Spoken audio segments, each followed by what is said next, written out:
আলস্য বিষয়টি আমাদের জন্মকুণ্ডলিতে সাধারণত দিয়ে থাকে কেতু। কখনো কখনো পীড়িত শনির কারণেও আলস্য সৃষ্টি হয়, তৈরি হয় দীর্ঘসূত্রিতা। আবার বেশ কিছু মানুষকে আমরা দেখতে পাই চন্দ্রের প্রভাবে তারা বিশ্রাম করতে ভালোবাসেন, তারা পরিশ্রম করতে পছন্দ করেন না, তারা কঠিন কাজকর্ম অ্যাভয়েড করার চেষ্টা করেন। তারা ভাবেন এটা আমি পারবো না, আমি এটা করব না, এই মেন্টালিটি তাদের মধ্যে দেখতে পাওয়া যায়। প্রচুর পড়াশুনো, শুয়ে শুয়ে পড়া, বসে বসে পড়া, দাঁড়িয়ে দাঁড়িয়ে পড়া, সমস্ত কাজের মধ্যে পড়াশুনোকে নিয়ে আসার চেষ্টা সেই মানুষগুলোর ক্ষেত্রে দেখতে পাওয়া যায়। এদের ব্রেনের উপরে এত প্রেশার থাকে যে এরা ওই ফিজিক্যাল লেবার এটা খুব একটা করে উঠতে পারেন না। এদের মাথা, শরীর এগুলোকে রেস্ট দিতে হয়। সাধারণত আমরা যদি আমাদের 12টি রাশিকে অগ্নি, পৃথ্বী, বায়ু, জল এইভাবে ভাগ করে নিই, সেই ক্ষেত্রে পৃথ্বীতত্ত্বের রাশির মানুষরা তারা সবচেয়ে বেশি পরিশ্রমী হয়ে থাকেন। এদের নিজেদের মধ্যে সংস্থিত যে ক্ষমতা, যে শক্তি, তার পূর্ণ প্রকাশ এরা করতে চায় না। এরা কিছুটা নিজেদেরকে গুটিয়ে রাখতে পছন্দ করে। নিজেকে ভালো রাখা এটা কিন্তু কন্যার ভীষণ পছন্দ, কিন্তু তা সত্ত্বেও আরামপ্রিয়, বিশ্রামপ্রিয়, সখী এই রাশিগুলির তালিকাতে কন্যা আসছে না প্রথম দিকে। ধনু রাশি বা লগ্নের মানুষরা 3টি অগ্নিতত্ত্বের মানুষের মধ্যে বেশি শান্তিপ্রিয়। এরা নিষ্পৃহ থাকতে পছন্দ করেন, নিজেকে শান্তিপ্রিয় অবস্থায় রাখতে এরা কিন্তু পছন্দ করেন। এই দলের মধ্যে শেষে রয়েছেন মেষ রাশির মানুষরা। এরা কিন্তু প্রচুর পরিশ্রম করেন এবং এদের মধ্যে আলস্য বলে কোনো জিনিস সাধারণত দেখতে পাওয়া যায় না, এবং কারণে অকারণে বেশ কিছুটা আয়েশ করা এটা কিন্তু তাদের ক্ষেত্রে করতে হয়। তারা একটু রেস্ট নিয়ে থাকতে, একটু বিলাসিতার মধ্যে শান্ত পরিবেশে থাকতে পছন্দ করেন।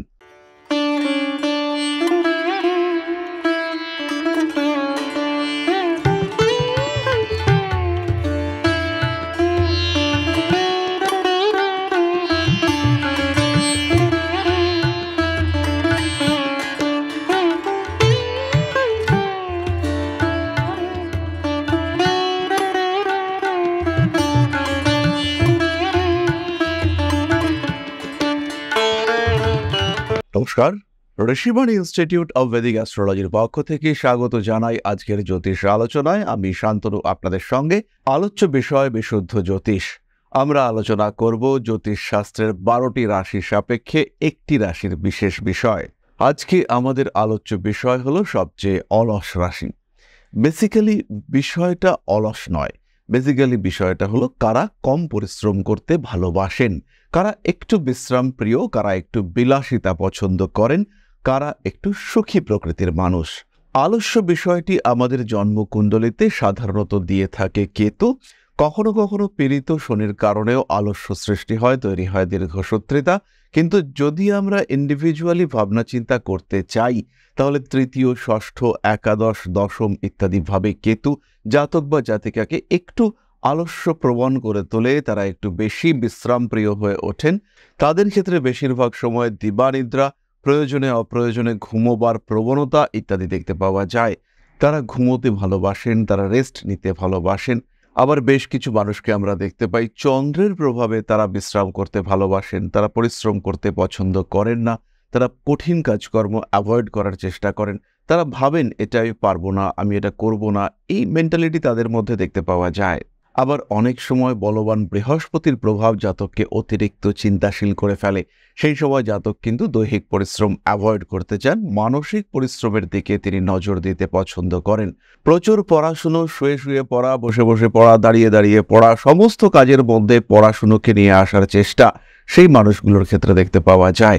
অনেক মানুষ এদেরকেও অলস হিসেবে প্রতিপন্ন করেন, যদিও এটা কোনোভাবেই ঠিক নয়, এবং এরা আলটিমেটলি বিশ্রাম প্রিয়ও যে তাও কিন্তু নয়। কিন্তু এরা ফিজিক্যাল লেবার, ফিজিক্যাল ওয়ার্ক এটা এরা পছন্দ করেন না, এবং করবার সময় সুযোগ এটারও একটা অভাব দেখতে পাওয়া যায়। এদের ব্রেনের উপরে এত প্রেশার থাকে যে এরা ওই ফিজিক্যাল লেবার এটা খুব একটা করে উঠতে পারেন না। এদের মাথা, শরীর এগুলোকে রেস্ট দিতে হয়। সুতরাং অলস, কর্মবিমুখ, বিশ্রামপ্রিয়, সুখী, ব্রেন ওয়ার্কে অভ্যস্ত এইরকম যারা মানুষ রয়েছেন তাদেরকে এক ক্যাটাগরিতে ফেললে কিন্তু হবে না। তথাপি আমরা কারা একটু বিশ্রাম পছন্দ করেন তাদেরকে আইডেন্টিফাই করবার চেষ্টা করব, এবং বিশ্রামপ্রিয় মানুষ মানেই তারা যে অলস তা কিন্তু নয়। আমাদের আজকের মূল আলোচনা হচ্ছে কোন রাশির মানুষরা বিশ্রাম পছন্দ করেন। সাধারণত আমরা যদি আমাদের 12টি রাশিকে অগ্নি, পৃথ্বী, বায়ু, জল এইভাবে ভাগ করে নিই, সেই ক্ষেত্রে পৃথ্বীতত্ত্বের রাশির মানুষরা তারা সবচেয়ে বেশি পরিশ্রমী হয়ে থাকেন। এই বিষয়ে আমাদের সাধারণভাবে কোনো রকম কোনো সংশয় নেই। পৃথ্বীতত্ত্বের রাশি কন্যা, মকর, বৃষ এদের মধ্যে অতিরিক্ত পরিশ্রম করবার টেন্ডেন্সি দেখতে পাওয়া যায় এবং এরা পরিশ্রম করতে পারে। এরা কিন্তু সহজেই নিজের জায়গা থেকে সরে না। এরা প্রচণ্ড পরিশ্রমী, খাটুরে প্রকৃতির লোক হয়। যে কোনো একটা কাজের পেছনে লেগে পড়লে সেই কাজ থেকে এরা কিন্তু সহজে বাইরে বেরিয়ে আসে না। কখনো কখনো এদের মধ্যে প্রকৃত আত্মপ্রকাশের একটা অভাব দেখতে পাওয়া যায়। এদের নিজেদের মধ্যে সংস্থিত যে ক্ষমতা, যে শক্তি, তার পূর্ণ প্রকাশ এরা করতে চায় না। এরা কিছুটা নিজেদেরকে গুটিয়ে রাখতে পছন্দ করে। কোনো কোনো কারণে কিছু কিছু বিশেষ বিষয়ের প্রতি ফোবিয়া, সেটাও এদের মধ্যে কাজ করতে দেখতে পাওয়া যায়। যাই হোক না কেন, এদের মধ্যে বৃষ, কন্যা বা মকর কারা সবচেয়ে বেশি পরিশ্রমী এটা আইডেন্টিফাই করা কঠিন। তবে এই 3 রাশির মানুষই কিন্তু প্রচুর পরিশ্রম করতে পারেন, অক্লান্ত পরিশ্রম করতে পারেন, কন্টিনিউয়াসলি লেগে থাকতে পারেন। প্রচুর ধৈর্যের সঙ্গে যে কোনো কাজকে সম্পূর্ণ করবার ক্ষমতা সেটা এই 3 রাশির মানুষদের ক্ষেত্রে দেখতে পাওয়া যায়। যদি আমরা এদেরকে ইন্ডিভিজুয়ালি বিচার করতে চাই, সেই ক্ষেত্রে মকর রাশির অধিপতি তিনি হলেন শনিদেব।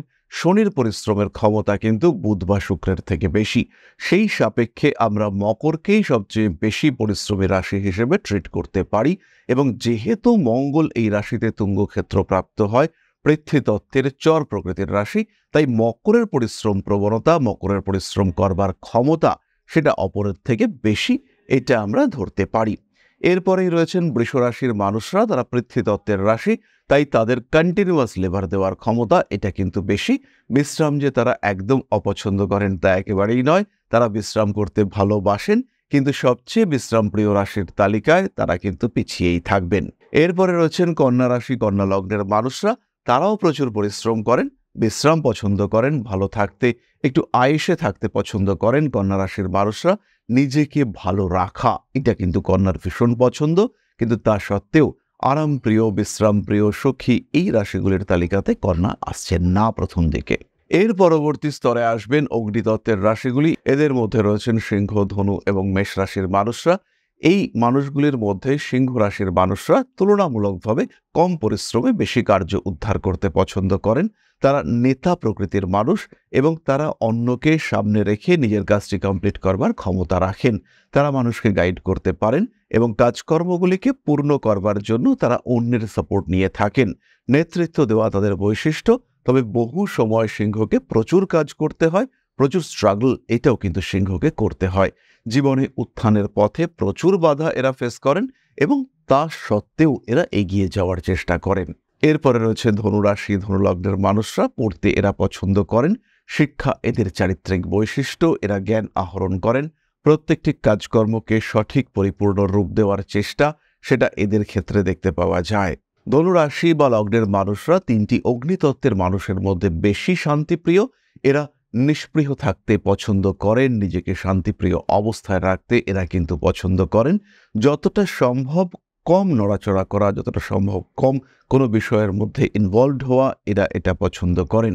শিক্ষা, জ্ঞান চর্চা, সাহিত্য চর্চা কিংবা শিল্প চর্চা এর মধ্যে থাকতে এরা বেশি পছন্দ করেন। এই দলের মধ্যে শেষে রয়েছেন মেষ রাশির মানুষরা। এরা কিন্তু প্রচুর পরিশ্রম করেন এবং এদের মধ্যে আলস্য বলে কোনো জিনিস সাধারণত দেখতে পাওয়া যায় না। এরা খুব ভালো ঘুমোতে পারেন, যতটুকু ঘুমের সময় এরা ঘুমন এবং তারপরে এদের অ্যাক্টিভিটি সেটা কিন্তু ভীষণভাবে বাড়তে দেখতে পাওয়া যায়। এরা ভীষণ অ্যাক্টিভ হয়ে ওঠেন, এরা লড়াকু প্রকৃতির মানুষ হয়ে ওঠেন। আমরা এগিয়ে চলেছি বেশি অলস মানুষের তালিকার দিকে। এরপরে রয়েছেন বায়ুতত্ত্বের মানুষরা। এরা পরিশ্রম করেন, কিন্তু পরিশ্রমের পরেই এদের কিছুটা বিশ্রামের প্রয়োজন হয়। এরা যতটা না পরিশ্রম করেন ভাবেন অনেক বেশি খাটনি হয়ে গেছে। এরা কিন্তু সত্যি সত্যি কিছুটা হলেও অলস প্রকৃতিরই মানুষ এবং এদের বিশ্রাম দরকার হয়। বিশেষ করে কুম্ভ রাশি, কুম্ভ লগ্নের মানুষরা, এরা বিশ্রাম, কিছুটা শান্তিপ্রিয় অবস্থা, একটু সুখে থাকা, একটু বিলাসিতা, একটু রেস্ট নেওয়া এগুলোকে অত্যন্ত প্রয়োজনীয় বলে মনে করেন। এরপরে রয়েছেন মিথুন রাশি, মিথুন লগ্নের মানুষরা। তারা অবশ্যই বিশ্রামপ্রিয় এবং কারণে অকারণে বেশ কিছুটা আয়েশ করা এটা কিন্তু তাদের ক্ষেত্রে করতে হয়। তারা একটু রেস্ট নিয়ে থাকতে, একটু বিলাসিতার মধ্যে শান্ত পরিবেশে থাকতে পছন্দ করেন। এরপরে রয়েছেন তুলা রাশির মানুষরা। কারণে হোক অকারণে হোক তারা বিশ্রাম করতে ভালোবাসলেও প্রচুর পরিশ্রম করতে হয়, সঠিকভাবে বিশ্রাম করবার সময় তারা পান না। কিন্তু তুলা রাশি বা লগ্নের মানুষরা সুযোগ পেলে অলস হয়ে পড়েন, তারা বিশ্রাম পছন্দ করেন, সুখী মানুষ তারা। তুলা শুক্রের দ্বারা প্রভাবিত বায়ুতত্ত্বের রাশি। তুলা রাশির মানুষদের মধ্যে এই একটু নিজেকে গুটিয়ে রাখার চেষ্টা, একটু আরামপ্রিয় অবস্থায় থাকা, এটা অবশ্যই পছন্দের এবং তারা এইভাবে থাকতে ভালোবাসেন। এর পরের স্তরে রয়েছেন জল তত্ত্বের মানুষরা। তারাই প্রকৃতপক্ষে সবচেয়ে বিলাসী, সবচেয়ে সুখী এবং সবচেয়ে অলস প্রকৃতির মানুষ। রয়েছেন কর্কট, বৃশ্চিক এবং মীন। প্রথমেই আমরা বলবো কর্কটের কথা। তাদের চর প্রকৃতি হওয়ার জন্য তাদের কিছু না কিছু ছোটাছুটি এটা করতেই হয়। সঙ্গের মানুষগুলো তাকে খাটিয়ে নিতে ভালোবাসেন এবং কিছুটা পরিশ্রম করতে কর্কট নিজেও ভালোবাসেন। কর্কটকে পরিশ্রম করতে হয়, পরিশ্রম থেকে কর্কট কিন্তু বেরিয়ে আসতে পারেন না।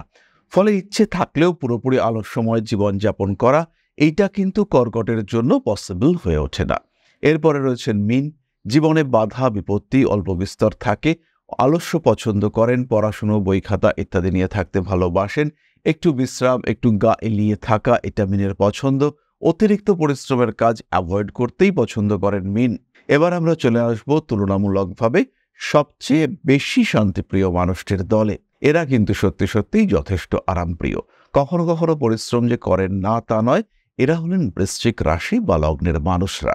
সাধারণত বৃশ্চিক যে কোনো রকমের ঝামেলা ঝঞ্ঝাট এগুলি থেকে দূরে থাকতে পছন্দ করেন, নিজেকে একটু গুটিয়ে রাখা, যে কোনোভাবে সমস্ত রকম অশান্তি অ্যাভয়েড করা, এইটা বৃশ্চিকের ক্ষেত্রে পছন্দ। জল দত্তের স্থির প্রকৃতির রাশি বৃশ্চিক। এদের পক্ষে পরিশ্রম করা, অতিরিক্ত পরিশ্রম করা, এটা সাধারণত একটু কঠিন। বেশিরভাগ ক্ষেত্রেই ব্রেন ওয়ার্ক, এক জায়গায় বসে কাজকর্ম করা, এটা বৃশ্চিকের ক্ষেত্রে বেশি পছন্দ হয়ে থাকে। তবে যেহেতু মঙ্গল এর অধিপতি, বৃশ্চিকও যে প্রয়োজনে পরিশ্রম করতে পারেন না বা পরিশ্রম করেন না তা কিন্তু নয়। পরিস্থিতি সামান্য প্রতিকূল হলেই বৃশ্চিককে প্রচুর পরিশ্রম করতে হয়। কিন্তু যদি সমস্ত গ্রহ, সমস্ত অন্যান্য পরিস্থিতিকে দূরে সরিয়ে কেবলমাত্র রাশির কোয়ালিটি হিসেবে বিচার করা হয়, সেই ক্ষেত্রে জল তত্ত্বের স্থির প্রকৃতির রাশি বৃশ্চিক, তারা কিন্তু তুলনামূলকভাবে বেশি বিলাসিতা, বেশি আরাম পছন্দ করেন। যাই হোক না কেন, ভিডিওটি আমি অনুরোধ করব কাউকে পার্সোনালি না নেওয়ার জন্য, কারণ এই আলস্য এটি একটি নেগেটিভ কোয়ালিটি এবং আমরা সবাই জানি যে আমরা প্রত্যেকেই কম বেশি পরিশ্রম করি এবং প্রত্যেকেই পরিশ্রম করে নিজের জীবনকে এগিয়ে নিয়ে চলি।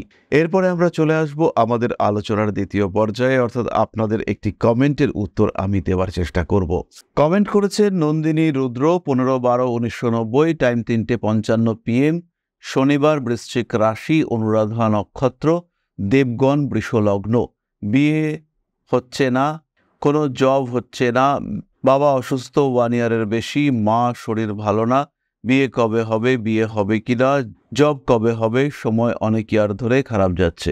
নন্দিনী, আপনার জন্মকুণ্ডলিতে লগ্ন বৃষ এবং রাশি বৃশ্চিক। বৃহস্পতি বক্রী হয়ে রয়েছে, কেতুযুক্ত। এদিকে বৃহস্পতি কেতুর অপোজিশন, উল্টো দিকে শনি এবং রাহু অবস্থান করে রয়েছে। মঙ্গল আপনার লগ্নে, যদিও এই মঙ্গল বক্রী, আর সপ্তমের রবি এবং চন্দ্র। সেই ক্ষেত্রে বিয়ে না হওয়ার একটা সম্ভাবনা এটা কিন্তু তৈরি হয়েছে। আর শুক্র মঙ্গল সাপেক্ষে যেহেতু অষ্টমে অবস্থিত, এই কারণে বিয়ে হওয়ার পসিবিলিটি কিছুটা কম, সত্যিই কিছুটা কম। জব আপনি পাবেন, তবে মন মতো চাকরি না পাওয়ার সম্ভাবনাই বেশি। চাকরি হওয়ার সংযোগ পরিপূর্ণভাবে বাড়বে 2025-এর 15ই মে থেকে 2026-এর জুলাই মাস পর্যন্ত। এই সময় চাকরি প্রাপ্তির সম্ভাবনা সবচেয়ে বেশি। বাবার শরীর নিয়ে যে সমস্যায় আপনি ভুগছেন সেটা মে মাসের পরে কিছুটা কমবে, তবে এটা কিন্তু আলটিমেট সলিউশন নয়। মে মাসের পরে এটা কমলেও তারপরে ধীরে ধীরে আবার শরীর খারাপ বাড়তে থাকবে এবং যেহেতু রাহু ক্রমাগত এরপরে মকর রাশির দিকে অগ্রসর হবে, কুম্ভ অতিক্রম করে মকরের দিকে রাহু প্রবেশ করবে, সেই সময় বাবার শরীর স্বাস্থ্যের অবস্থা একটু ডিস্টার্বডই থাকবে। তার সঙ্গে সঙ্গে আপনার মধ্যেও একটা ক্রোধপূর্ণ বিহেভিয়ার দেখতে পাওয়া যাবে। কারণে অকারণে মাথা গরম হয়ে যাবে, অ্যাংজাইটি, টেনশন এগুলো বাড়তে দেখতে পাওয়া যাবে। আর আপনি বলেছেন সময় অনেক বছর ধরে খারাপ চলছে, পাঠ করুন শিব তাণ্ডব স্তোত্র, তার সঙ্গে সঙ্গে নবগ্রহ স্তোত্র পাঠ, এটাও আপনার জন্য অত্যন্ত শুভ। আমরা ফিরে আসবো পরবর্তী ভিডিওতে। সবাই ভালো থাকুন, সবাই সুস্থ থাকুন। মা শ্রী শ্রী আদি শক্তির আশীর্বাদে আরো সমৃদ্ধ হয়ে উঠুক আপনাদের জীবন। জয় মা আদি শক্তি। নমস্কার।